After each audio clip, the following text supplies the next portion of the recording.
La première étape consiste à établir une liste d'objectifs pédagogiques, sans se soucier de la formulation. Répondez de façon aussi simple que possible à la question « Qu'est-ce que les apprenants doivent savoir et savoir faire à la fin de la formation ?» Puis vient l'étape délicate du choix. Vous devez adapter le nombre d'objectifs à la durée de la formation. On a toujours envie de multiplier les objectifs, car on veut transmettre un maximum.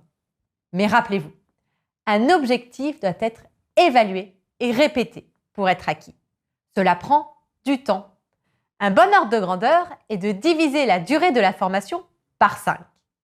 Ainsi, vous aurez une bonne idée du nombre d'objectifs pédagogiques que vous pouvez fixer. Sur une formation de 12 heures, c'est environ 2 objectifs. Sur une formation de 30 heures, vous pouvez aller jusqu'à 6. Fonctionnez par essai-erreur au départ. En ayant en tête la règle d'or, tous les objectifs pédagogiques sont évalués.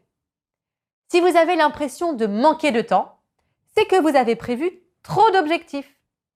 Une fois les objectifs fixés, vous déterminerez le niveau d'évaluation associé.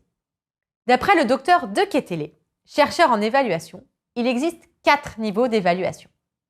Le niveau 1 correspond à l'évaluation des savoirs. C'est la récitation de leçons, les questions à réponse courte, les cours à trous. Ensuite, au niveau 2, vous avez l'évaluation des savoir-faire. Exemple, les exercices d'application. On demande de façon explicite à l'apprenant de reproduire un savoir-faire vu lors de la formation. Le 3e niveau, ce sont les compétences. C'est une évaluation sur des tâches complexes, comme des projets, des dossiers, des synthèses, des exposés oraux. Enfin, le niveau 4, ce sont les mises en situation réelles, comme les stages. Il ne vous reste plus qu'à associer un ou plusieurs niveaux d'évaluation à chacun de vos objectifs et d'implémenter l'évaluation correspondante. Chaque objectif sera donc évalué indépendamment à des niveaux différents.